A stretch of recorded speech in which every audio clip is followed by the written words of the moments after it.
Já parou para pensar como 2015 foi um ano incrível para a arte? No cinema tivemos filmes como Vingadores 2, Mad Max Estrada da Fúria, Missão Impossível Nação Secreta. Na música, Kendrick Lamar dropou To Pimp a Butterfly, um dos maiores álbuns de todos os tempos. Nas animações, Dragon Ball retornou com Dragon Ball Super, aí uma nova versão que durou até 2018. E no esporte?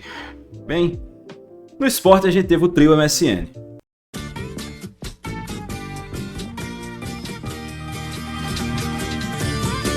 E você sabia que eu tô com um novo canal? Games Yuri é o meu canal de lives ali, onde eu vou estar jogando diversos jogos e interagindo com vocês. Se você tiver interesse nesse tipo de conteúdo, inscreva-se. O link vai estar aqui na descrição desse vídeo e no primeiro comentário fixado.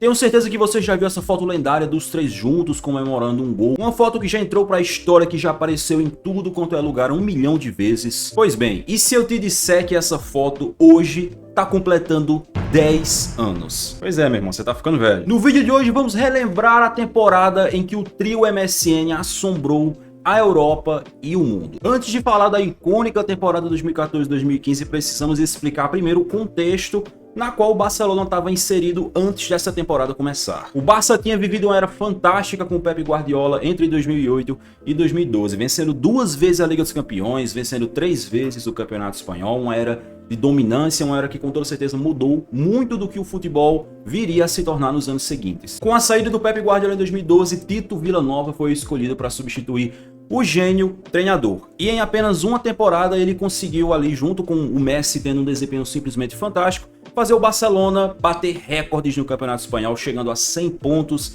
na temporada 2012-2013. Eu diria que esse foi meio que o canto do cisne para aquele time, para aquela era dominante do Guardiola, porque mesmo naquela temporada 12-13 as coisas já não estavam tão bem assim, afinal de contas era um Barcelona que dependia muito do Lionel Messi. A Messi dependência naquela época estava altíssima, tanto que a gente viu o que aconteceu. O Messi teve problemas físicos, teve lesões, o Barcelona não conseguiu contar com o Messi direito para as semifinais daquela Champions. Ele jogou a ida contra o Bayern de Munique com sacrifício, a volta ele nem conseguiu entrar em campo, e o resultado, o Barcelona tomou um 7-0 agregado do Bayern de Munique.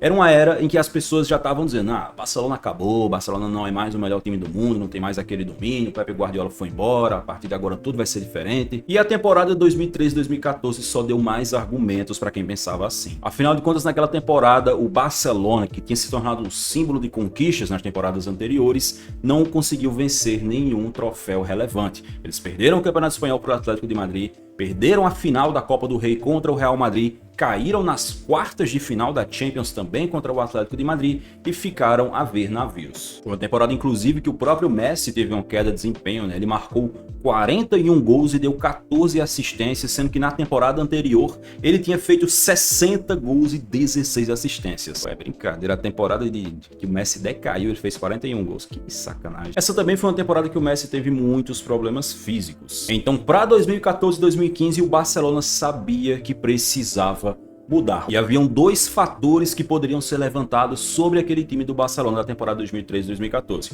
Primeiramente, o envelhecimento de alguns dos principais jogadores da equipe, né? O Puyol se aposentou, o Xavi já estava em decadência, eram 2 caras que eram pilares da equipe. Outra coisa, você olhava para o ataque da equipe, você tinha o Messi, você tinha o Neymar, que tinha acabado de chegar, já estava passando por um período de adaptação. Você tem Alexis Sánchez, Pedro, que eram jogadores que eram bons, mas que não conseguiam manter aquela pegada, não conseguiam manter um nível técnico altíssimo para dialogar ali com o Lionel Messi, para dividir o protagonismo com o Lionel Messi. O David Villa tinha saído, né? Ele foi jogar no Atlético de Madrid. Então o Barcelona sabia que precisava dar um upgrade, né? Não apenas no ataque, mas também na zona de meio campo. Eles começaram a dar esse upgrade quando em 2013 contrataram Neymar. Quando você pensava naquela época em contratar um cara que já fosse muito bom e que fosse uma futura estrela, um futuro astro do futebol mundial, não existia nome melhor do que o Neymar. Um cara que parecia que já estava destinado a jogar no Barcelona, afinal de contas era o sonho dele, era um desejo dele. Se ele quisesse, ele poderia ter ido jogar em muitas outras opções, inclusive o próprio Real Madrid, que é o rival do Barcelona, mas ele tinha essa vontade de jogar no Barça, algo que poderia ter acontecido até antes. Ele poderia ter jogado no Barcelona em 2011, em 2012, aguardou, chegou em 2013, a primeira temporada foi um pouco complicada, teve ali um período de, como eu falei, de adaptação, ainda assim ele já conseguiu entregar bons números, mas as coisas realmente começariam a mudar a partir da temporada 2014-2015. E o Neymar era esse cara pensando não apenas em presente, mas também em futuro, né? Afinal de contas, era um cara que poderia não apenas ajudar o Messi, dividir esse protagonismo com o Messi no presente, mas que também poderia vir até a suceder ele no futuro. Coisa que não aconteceu, né? Mas enfim, isso é papo para outro vídeo. Com o Messi de um lado, o Neymar do outro, o que era que faltava? Faltava o cara por dentro, faltava o matador, faltava o camisa 9. E essa peça viria apenas um ano após a chegada do Neymar. Para falar sobre essa montagem do trio, primeiro a gente precisa citar outro trio. Na temporada 2013-2014, o Real Madrid assolou a Europa com o chamado trio BBC. Bale, Benzema, Cristiano Ronaldo. Uma temporada desses caras juntos já foi o bastante para tirar o Real Madrid de uma fila, conquistar a 10ª. Eles também levaram a Copa do Rei naquela temporada com o Bale fazendo o que fez na decisão contra o Barcelona. Então você olhava para o rival, eles tinham um trio assustador, um trio que botava muito medo, não apenas pensando em presente, mas também em futuro, e o Barcelona precisava responder à altura. Messi e Neymar eram monstros, eram grandíssimos jogadores, mas talvez não fosse o bastante para fazer frente ao trio BBC no que viria pela frente. E em 2014, quando você falava em contratar um 9, quando você falava em contratar um grande atacante, você falava em Luizito Soares. O uruguaio aterrorizou a Inglaterra jogando pelo Liverpool, tendo marcado 30 e depois 31 gols nas suas últimas 2 temporadas pelos Reds. O Soares era tão bom que mesmo após todo aquele escândalo, daquelas mordidinhas que ele adorava dar, que culminaram naquela mordida no Chiellini na Copa do Mundo 2014, fazendo ele ficar suspenso dos gramados por 4 meses, ainda assim valia a pena fazer um investimento de 81 milhões de euros para tirar ele do Liverpool e aguardar até outubro, que era quando ele poderia voltar a entrar em campo. E foi isso que o Barcelona fez. O Soares era a peça que faltava. O Barcelona precisava de um matador, e quem melhor que o famoso El Pistolero? Porque assim, não me entenda mal, o Neymar e o Messi, eles eram goleadores, eram caras muito agressivos que metiam muito a bola na rede, mas eles não eram o cara da área, eles não eram o cara para dominar o centro do campo. Além disso, não era só uma questão de fazer gol, de produzir, né? A presença do Soares ali, como aquele homem de referência, iria melhorar muito o jogo do Messi e do Neymar. Era um ataque assustador, você estava ali falando de juntar 3 dos melhores jogadores da era na mesma equipe. Foi isso que o Barcelona conseguiu fazer ali em 2014. E não seria Tata Martino a comandar esse ataque, porque ele ficou no Barcelona por apenas uma temporada. E antes mesmo do argentino ir para o Barça, já se especulava que Luis Henrique poderia vir a se tornar o treinador do Barcelona ali após a saída do Tito. Isso não aconteceu na temporada 13 e 14, mas aconteceu na temporada 14 e 15. O Luis Henrique, que foi até jogador do Real Madrid durante a sua carreira profissional, mas teve uma identificação muito maior durante a sua passagem no Barcelona. Ele, inclusive, passou pelo Barcelona B antes de começar a treinar equipes no futebol principal. Ele treinou ali o Celta de Vigo, treinou a Roma, mas não tinha tido nenhum trabalho de grande destaque, né? Era uma aposta que o Barcelona estava fazendo, mas convenhamos que para o Barcelona é bem comum eles fazerem esse tipo de apostas em treinadores. E lembra que eu falei que o Barcelona também precisava reforçar o meio-campo por causa do envelhecimento do Xavi e tal? Pois bem, quem chegou para ocupar esse espaço foi o Ivan Rakitic, um cara que estava tendo muito destaque no Sevilha, foi contratado pelo Barcelona e rapidamente formou um novo tripé de meio campo ali, com o Busquets e o Iniesta se mantendo em relação àquele meio campo histórico do Pep Guardiola, mas com o Xavi ali passando para o banco de reservas para ocupar uma função de mais liderança, de ser importante para o grupo, entrar no segundo tempo, e o Rakitic assumindo a titularidade, algo que foi muito importante para o Barcelona naquela temporada também. E na zaga, Javier Mascherano se firmou como o novo parceiro de Gerard Piqué após a aposentadoria do Carlos Puyol. O timaço estava montado no papel, mas a questão agora era colocar as ideias em prática em campo. E no futebol, cara, não é receita de bolo, nada é simples. A gente tá vendo agora no futebol atual o exemplo aí, o Real Madrid formou um timaço com Mbappé, Vinícius Júnior, Bellingham, Rodrigo, mas mesmo assim não é tão fácil fazer esses caras encaixarem, e o Real Madrid passou por muitos problemas. E não foi diferente lá atrás com o Barcelona do trio MSN. O Barcelona começou com um ataque longe do ideal naquela temporada. O Neymar só veio estrear na 3ª rodada do campeonato, onde ele saiu do banco no segundo tempo para marcar 2 gols e dar a vitória ao Barcelona sobre o Athletic Club. O Barcelona até começou bem aquela temporada, mesmo sem poder contar com o Luis Soares, né? Eles tiveram 6 vitórias e um empate nos primeiros 7 jogos. Porém, a primeira derrota do time blaugrana não demorou muito para acontecer, cara, porque logo na segunda rodada da Champions, em que eles enfrentaram o Paris Saint-Germain, eles foram derrotados. E lembre bem do PSG, porque o Barcelona encontrou eles bastante nessa temporada 14 e 15. Mas a expectativa era de que as coisas iriam melhorar, pois finalmente havia chegado outubro e Luizito Soares poderia voltar a jogar futebol profissionalmente. E a estreia dele seria logo no El Clásico, enfrentando o Real Madrid no Santiago Bernabéu. Na ocasião, o Barcelona era líder do campeonato com 4 pontos de vantagem, então eles tinham a chance de aproveitar ali um confronto direto, derrotar o Real Madrid e aumentar ainda mais essa vantagem. Nesse que foi o primeiro jogo do True MSN junto, o Barcelona até saiu na frente com um belo gol do Neymar, mas acabou sendo derrotado por 3 a 1 pelo time ali, treinado pelo Ancelotti. E olha que eles nem estavam com o trio BBC em campo, viu? Tava apenas o Cristiano Ronaldo e o Benzema. O Barça nem respirou após essa derrota e foi derrotado novamente na rodada seguinte contra o Celta de Vigo. Eram 2 jogos de Luizito Soares no campeonato e 2 derrotas. Mesmo com tantos jogadores bons, não seria fácil.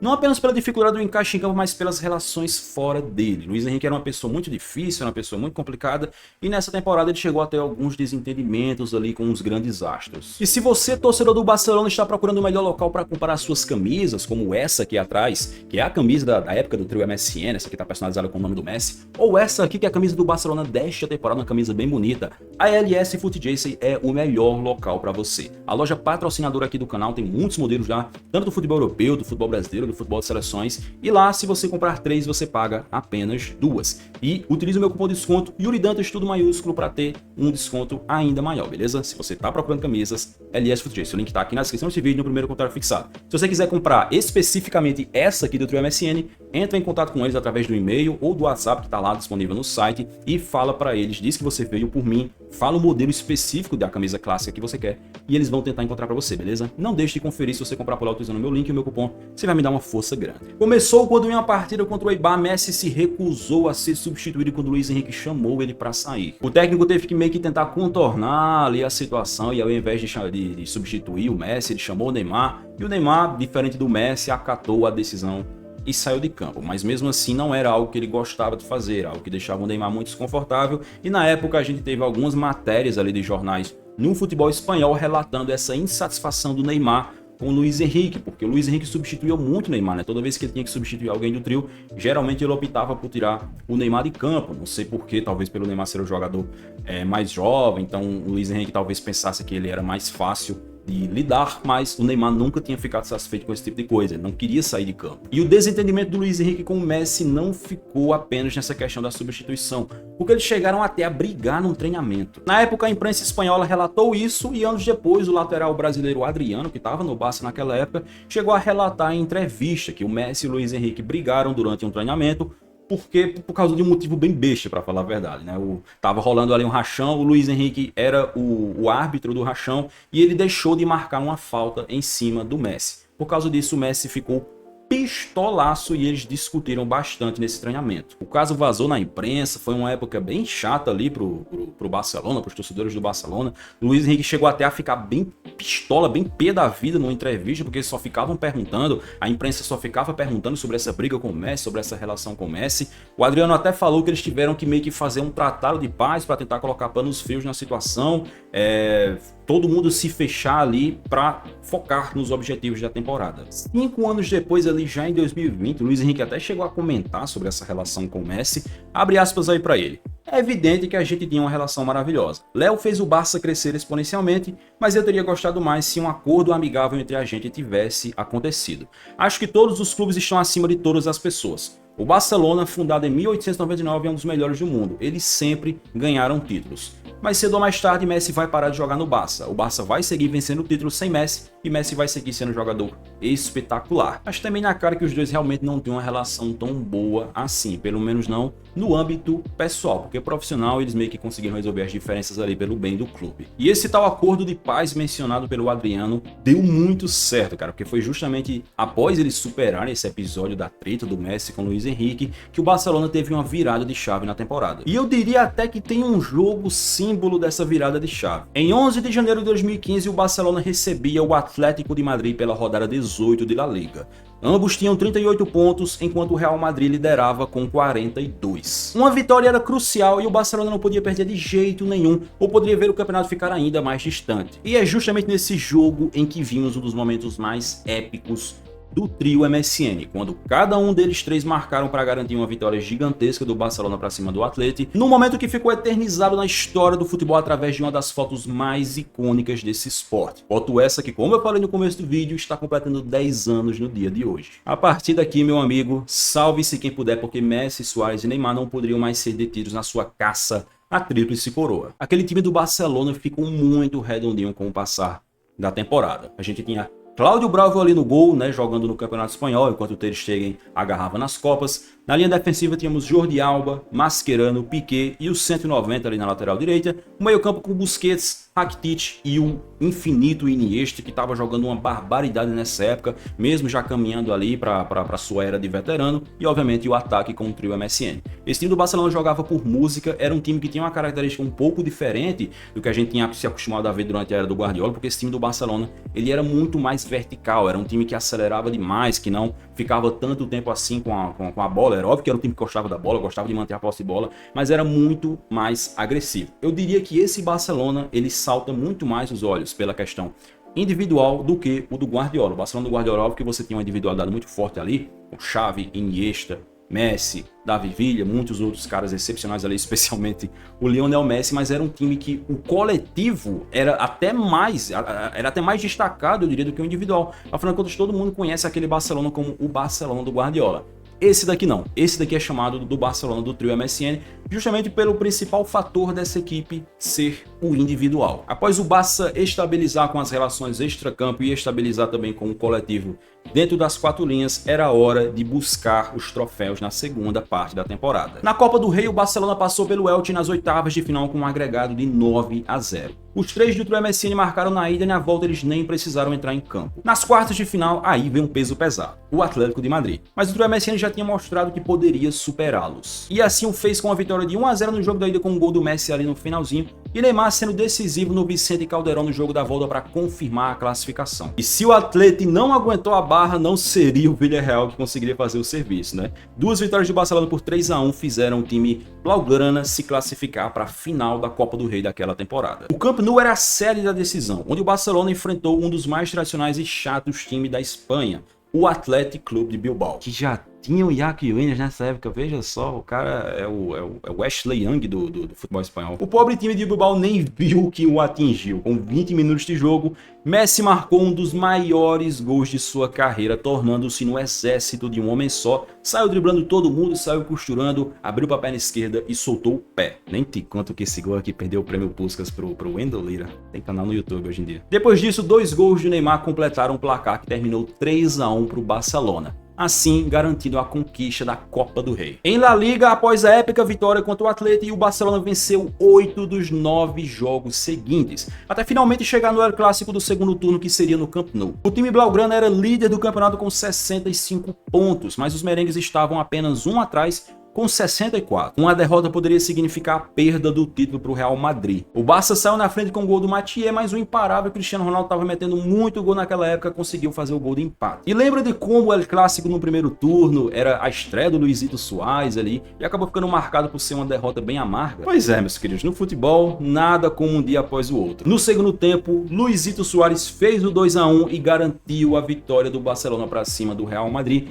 o que deixava os culés muito próximos do título do Campeonato Espanhol. O Real Madrid até seguiu no encalço do Barça, seguiu perseguindo ali rodada a rodada, mas não adiantou. Na rodada 37, numa vitória contra o Atlético de Madrid, o Barcelona confirmou o título. E é muito poético que seja uma vitória contra o Atlético de Madrid, né? Porque na temporada anterior, 13 e 14, eles perderam o título de La Liga contra o Atlético de Madrid na última rodada no Camp Nou. E aí agora eles conseguem confirmar o título com uma vitória sobre o Atlético de Madrid no Vicente Calderón. O Barcelona terminou a Liga com 94 pontos, apenas 2 a mais do que o Real Madrid. Não foi nada fácil, o Real Madrid também tem um time fortíssimo ali contra o BBC, mas o Barça foi melhor. Com os 2 títulos domésticos conquistados, faltava apenas a cereja do bolo, a danada, a orelhuda Liga dos Campeões. E o Barcelona vinha de alguns traumas bem complicados na Champions, né? Em 2012, aquela eliminação no Camp Nou contra o Chelsea, com o Messi perdendo o pênalti. Em 2013, o agregado de 7-0 contra o Bayern de Munique. Em 2014, caíram nas quartas de final contra o Atlético de Madrid.